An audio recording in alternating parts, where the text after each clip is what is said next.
Chill. Chill. Chill. Para sa mga taong minsan wala sa wisyo, pero sila rin yung dahilan kung bakit may ngiti sa gulo. Mga tropang lutang, mga mahal nating sabaw.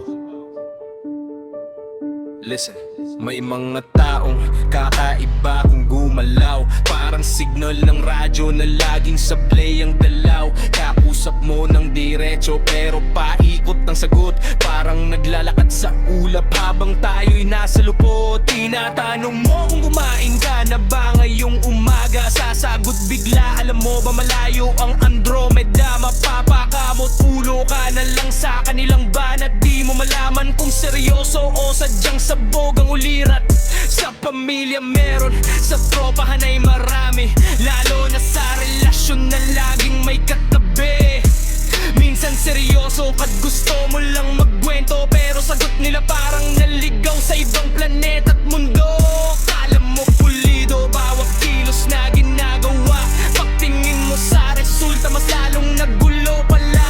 Hawak ang baso pero cellphone ang nais inumin, kaya minsan mapapatanong ka na lang din sa kasadaling. Kahit nakakabaliw silang intindihin minsan, sila rin yung nagbibigay kulay sa samahan. Sa mundong puro lungkot at problema ang dala, may mga taong lutang para kahit paano'y tumawag, parang isip ay nasa buwan. Kausap mo ngayon maya-maya nasa kawalan. Minsan maiinis ka, minsan matatawa, pero kapag wala sila tahimik ang isa na mata. Hindi mo man maintindihan nga salitang putol-putol, hirap pagdugtungin minsan, pero sa bawat samahan sila'y mahalaga na ang sabaw, pero totoo magmahal sinta. Yung ikong nakating sa'yo pero walang naririnig, tumatawa na lang kahit di niya alam ang ibig sabihin. Topic niya basketball, sagot niya adobo,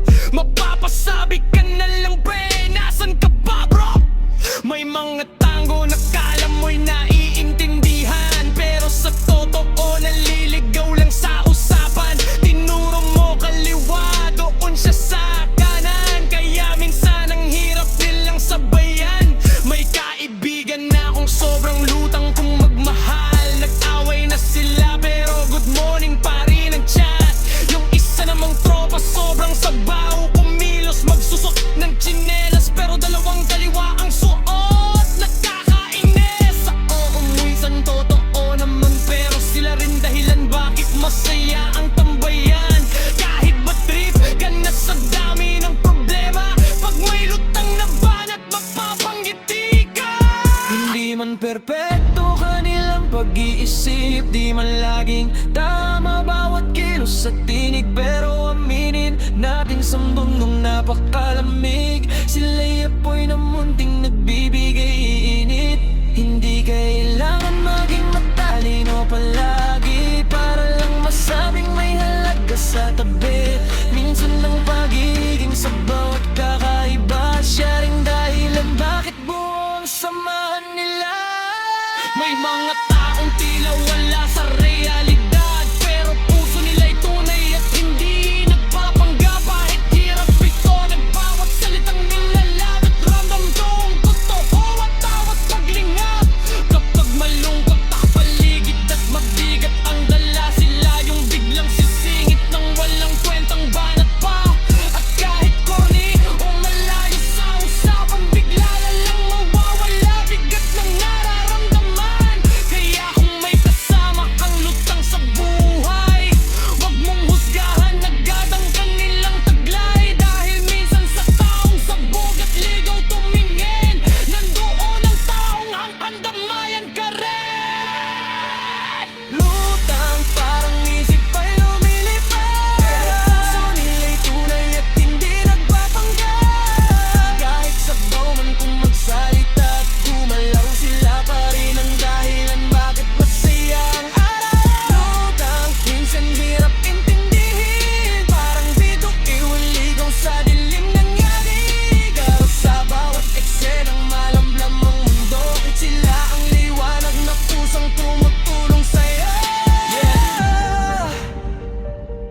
sa mga taong minsan wala sa hulog, pero sila rin yung dahilan bakit di tuluyang malugmok. Mga taong lutang, nakakabaliw minsan, pero kailanman hindi mawawala ang kanila malaga.